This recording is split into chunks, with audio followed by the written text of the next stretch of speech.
attempt to adjust your monitor. We are controlling transmission. Yes, that's right. The horizontal and the vertical. We control the horizontal and we control the vertical. Yeah, you got it. No, not really. But this is Real Shame. My name is Andy. And I'm Adam.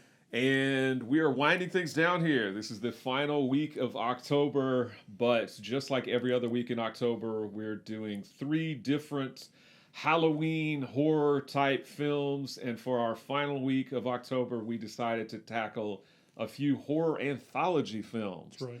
I love horror anthology television shows and horror anthology films, so I was excited to dive into the movies that we're watching this week, none of which I'd seen before.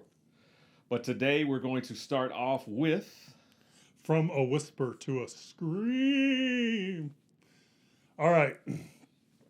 After the execution of his, I believe, niece, a librarian recounts 4 horror stories to a reporter about his hometown of Oldfield. And From a Whisper to a Scream. The library is closed. And I want to be alone right now. I can understand you wanting to be alone. I just came from your niece's execution. I don't believe you. I'm sorry. It's true. I'm a reporter. I've been covering your niece's case since the very beginning. Yes, I talked to the press. I may have even talked to you. It was just a waste of time and words. Yes, but you haven't told the entire story. A little girl, age 7, who commits a murder and doesn't quit until she's 32? Well, it all ended tonight, but there'll be more. Are you saying the state executed the wrong woman? I'm saying it doesn't end the problem or the terror. Children like Catherine are born every day into a life sentence of killing. Horribly. It's a little late to be copying a plea. I'm not excusing Catherine. I'm trying to tell you a truth. What do you know about this town? That came out in 1987. It is directed by Jeff Burr. It is also written by Jeff Burr and also written by C. Courtney Joyner and Darren Scott. It's a horror anthology film. Like you said, would you say you're a connoisseur? I would say you're a connoisseur. absolutely, yeah. Of anthology Despite the fact that this is a movie I've not seen. Yeah. I haven't seen them all, but I do love horror anthology films. And I've probably seen less horror anthology films. Well, I know I've seen less horror anthology films. I was gonna say I've seen less than there's more that I haven't seen than I have seen. Yeah. If that makes any sense. So I figured we kind of talked about this. I think for these horror anthology films, we'll just talk about each segment itself and, maybe give a yay, nay, or talk about it a little bit and break it down that way. That's fine with me. So do you want to, the wrapper of this whole anthology film is it starts out with an execution happening. Mm-hmm. And then after this, the reporter who witnessed the execution, the death roll execution, goes to a librarian who's played by one and only horror maestro Vincent Price. Vincent Price himself. Yes. And he tells her that basically this whole town corrupts people. And he gives her 4 stories that he knows that illustrate that fact, right? Mm-hmm. So I think that's a pretty good wrapper for a horror anthology. I think it does its job well. It takes these these not connected stories and gives them some connected issues. I think. Yeah. If you have Vincent Price, that's a big thumbs up in my book. Where do you fall on it? Yeah, I mean, and I think it's cool. You probably read that the director Jeff Burr, because he and the other guys that wrote the film were all USC guys that just love film, and so they kind of got this idea. I think they all contributed stories to the movie, and Jeff Burr basically went to Vincent Price's house with a bottle of wine, supposedly, and said, "Hey, man, you want to be in my movie?" And Vincent Price was like, "Okay." I'm going to do that with Tom Cruise. I don't know that would work. I think it was a simpler time. I'm going to scale the numerous gates, Mission Impossible style, show up with a bottle of champagne and be like, "Yo, hey, man." But it reminded me of like Bela Lugosi whenever he worked with Ed Wood when they did Plan 9 from Outer Space. So they just kind of got to be friends. But yeah, I think that it's pretty cool as far as, just I always admire guys and girls that have the gumption to kind of write a screenplay, go out there, pound the pavement, whatever they need to do to get the money to make a film. So that I respect. Not so sure about the results of this movie, but yeah, I think the wraparound kind of story is interesting, and like you said, it does provide some nice connective tissue. And yes, having Vincent Price always helps. Yeah. The man is a horror legend. He's in so many countless stories. So do we want to tackle the wraparound story? What we thought of it, like kind of overall? I mean, I because it's not really. It's not very long. I mean, it kind of goes back to them every time he starts to tell a story, which is fine. I thought the ending was a little abrupt, a little fast. Now I'm trying to remember the ending. The ending is... It obviously didn't stay with me very well. Well, there you go. Once Vincent Price recounts everything, the reporter says, "Oh, well, you corrupted your niece," basically, the niece that was executed. Oh, by telling her these stories. You corrupted her. And so she takes out a switchblade or something and throws it at his neck, and it stabs him. And he's like, "Welcome to Oldfield." Okay. Welcome to Earth. No, he says, "Welcome to Oldfield," and then he dies, and basically the movie's over. So it's kind of silly. And I don't remember that at all. That's crazy. So it was so unmemorable to you, you don't even remember it. That happened at the very end of the film. You sure you didn't fall asleep? I'm pretty sure I was awake. Because I would retitle this From a Whisper to a Snore. Honestly. Yeah, it's rough. It's very rough. Yeah, it wasn't.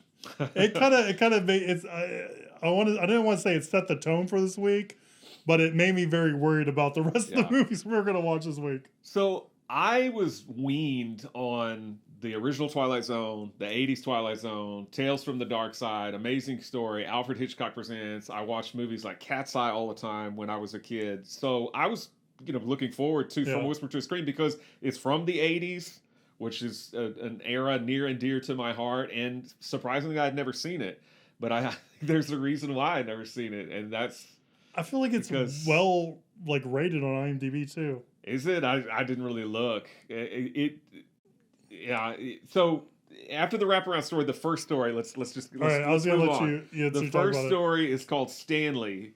It stars veteran actor Clu Gulager, and no, Clu was not his real first name. I think his real first name is William, but Clu is going to be 93 in November of this year. So he's still alive and kicking, still acting. He was recently in Once Upon a Time in Hollywood. Quentin Tarantino's Once Upon a Time in Hollywood. Oh, interesting. Yeah. And his son, kind of like Anthony Perkins, he has two sons. They're both in the entertainment industry. And one of them is an actor only, I think. And the other one, John Gulager, directs horror films, which Clu Gulager has appeared in. The Feast movies. Feast 2, Feast 3. Okay. I've heard of the Feast movies. Have you seen them? Have not. Me either. But apparently Clu Gulager is in them. But he's in this movie with some Coke bottle glasses. He does. And oh man. So I guess this movie was originally released as The Offspring. That was the title that was. It's not From a Whisper to a Scream. Okay, so, and I'm sure they took that from the first story, Stanley. Yeah.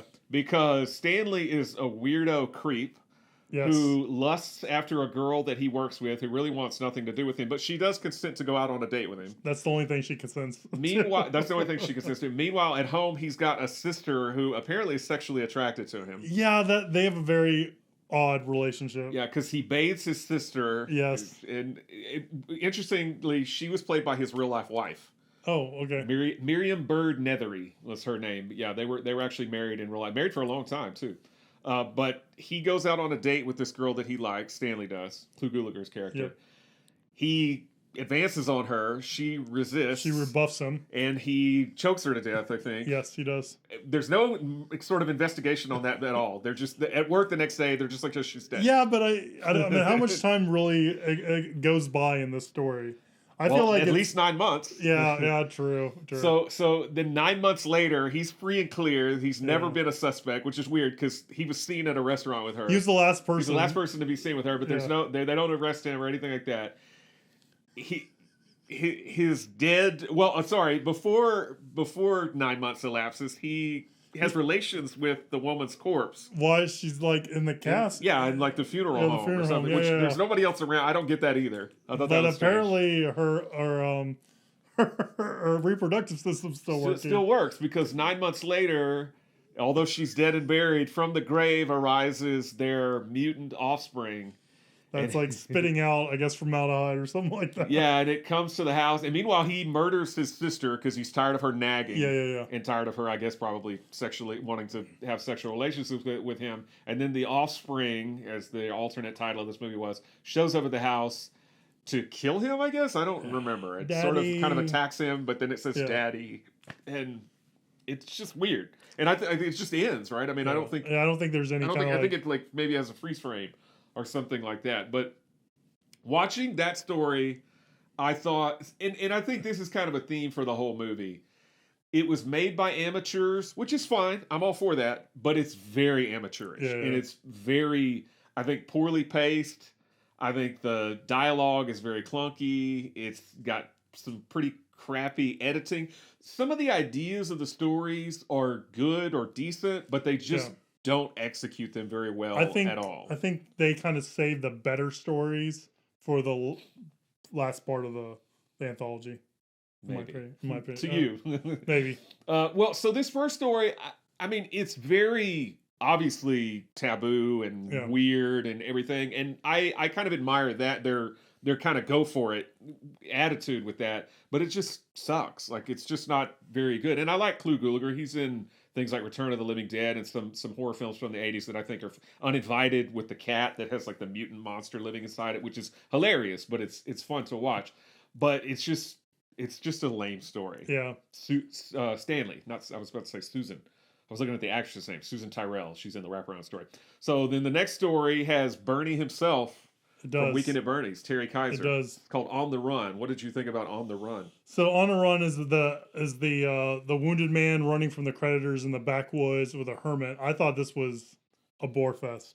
Yes, I completely agree. I think it's just, and it just feels like, I don't know, it's the hard thing is like, it's hard. I feel like the whole time I'm ahead of the movie of like what the movie's going to do and where it's going to go. So I'm just waiting for the movie to do the thing I know it's going to do, right?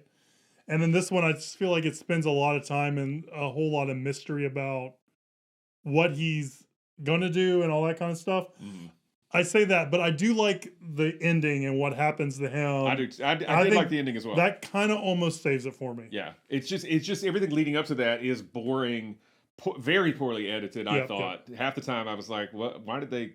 That's a weird cut." Things like that. It's just strange. It's nice to see Terry Kaiser, because I think I've only ever seen him as Bernie, same as a dead guy in the Weekend at Bernie's movie. So it's interesting to see him as a living character, and the guy that he acts beside, basically Harry Caesar is the actor's name. Apparently, he plays Luther in A Few Good Men. Because I was like, I don't know if I've seen this guy before. Okay. I don't necessarily the Luther character. I don't remember the Luther character. I think he works in the bar that they frequent in A Few Good Men, because he's like, Luther. He's I remember Tom Cruise talking to Luther at some point. Okay. He's plays a small role in A Few Good Men. He's in some other stuff too, but that was one of the more noteworthy movies that he's in, because I didn't really recognize him. But yes, this was a boring story. I agree, but he does get his comeuppance, and it is kind of interesting. And it has that good twist to it that you want to, where that's I think that's what the anthologies movies do really well, is when you get that really good twist, right? Yeah. And this felt very Twilight Zone to me. Obviously, I haven't seen nearly as much Twilight Zones as you have, so I could be wrong about this, but it's like the one thing he wanted, he already had. And he was willing to kill for it. And you know what I mean? And I like that that was the twist, right? There is a Twilight Zone episode, as a matter of fact, where a man, he wants to experience... something like, it's been a while since I've seen it, but he wants to experience... He can't die, something like that. He's immortal. He becomes immortal. He can't die. And so he commits a murder thinking that they're going to, what is it? He commits a murder thinking that they're going to give him the electric chair because he wants to experience the electric chair because he can't die. And they end up not doing it. They just give him life in prison or something. So he has to spend the rest of his life just bored out of his mind. Something like that. I'm sure I'm forgetting details or probably even misstating it. But it's similar sort of in a way. All right, so the third story to me had the most promise, but just I like the milieu of the third story. I do too. The whole carnival thing with the circus sideshow, the freaks, right? Yeah. But it just, what's this one called again? Lovecraft's Traveling Amusements. and it stars, the only person that I knew from it is a lady named Rosalind Cash. Okay. The reason I know her is because she went on to do another anthology film in the 90s, Tales from the Hood. And previously to this, she's in, again, just like Terry Kaiser, she's in plenty of stuff. But she was in The Omega Man, which is Richard Matheson's I Am Legend, Yes. brought to the screen. The second time it was brought to the screen. First time it was brought to the screen was The Last Man on Earth with Vincent Price. And of course, the third time it was brought to the screen is I Am Legend with Will Smith. But she was in the Omega Man alongside Charlton Heston. But she plays the owner of the circus. Yes. And she kind of keeps these people in check. They can't run away from the circus because they're wanted for the law, from the law or something like that. And she has weird kind of voodoo power powers, magic over. powers. So the main story is the guy can eat anything. He yep. can eat razor blades. He can eat glass. He can eat whatever. But she can make that stuff come out of his body if he tries to run away. And what I thought was so stupid, so eventually he tries to run away with the lady. Why didn't he try and kill the Rosalind Cash character before he runs away? Because he knows she's going to do something to him. I guess he wasn't that smart. I guess not. She didn't hire him for his smarts. So he goes to a hotel room with his lady who and then is inexperienced. Yeah. And she's like, is it supposed to hurt whenever he stabs her with the nails coming out of his hand? Coming out of his hand. And Rosalind Cash, the owner of the circus, makes all the stuff that he's ever eaten pretty much come out of his body, which I was just cracking up at that. He's got all this razor blades and stuff shooting out, and it's like hitting the other lady, going in his face. Yeah, the makeup. I'm not making fun of the makeup necessarily, but I found it hilarious. I thought it was cool. Funny. I mean, I thought it was all right, but again, I liked it when it was coming out of him. I thought it was fun. Yeah. I had fun. Well, I had fun with it, but I was laughing at the same time. I it wasn't horrifying. And then at the end, she's the human pincushion, his girlfriend that was in the hotel room while he's basically exploding. And it takes place in Arden, which is a Lovecraftian thing, from what I understand. Okay. I didn't know that. Yeah, because I noticed that because I've been kind of watching Lovecraft Country, so that also they talk about Arden a lot. Again, this one doesn't really have a twist to it. It just seems pretty straightforward. Yeah. Which I feel like is kind of the letdown on it. Yeah. Well, if he kills the Rosalind Cash character and then something still kind of happens, just something there. But when he runs away, she's going to kill him, and she does, and that's pretty much it. I guess the twist is that his girlfriend is now the human pincushion. It's not really a twist, but and it's like, oh, great. Okay. And it'd be more interesting if that was like a because of something about her, like maybe she's a prickly person, so she becomes the pincushion. Like if it was like a visual metaphor or something like that, but it just wasn't. Yeah, it's very straightforward. But the ambiance of it, it had a lot of promise. Yeah, I like to see a show kind of taking place with. I'm sure there is one with Lovecraftian carnival folk. Yeah. Yes. And the final story, Four Soldiers. What about that one? I thought it was interesting. Again, probably not the best kind of anthology story, but I like that it's these kids are still waging war and all that kind of stuff. I thought it was interesting.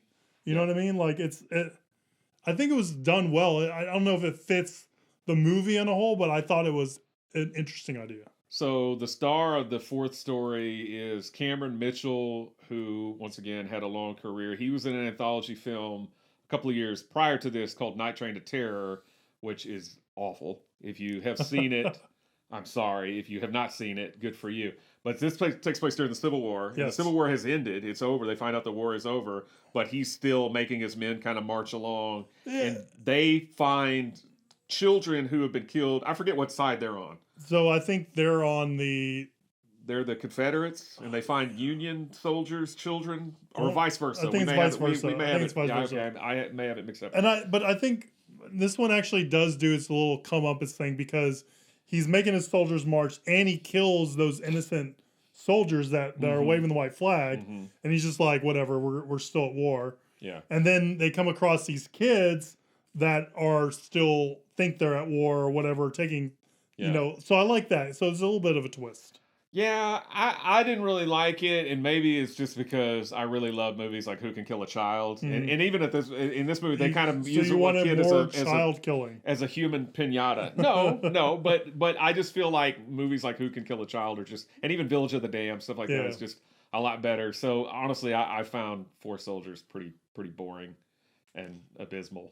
I like the general idea of it. Yeah. So Yeah, not a bad idea.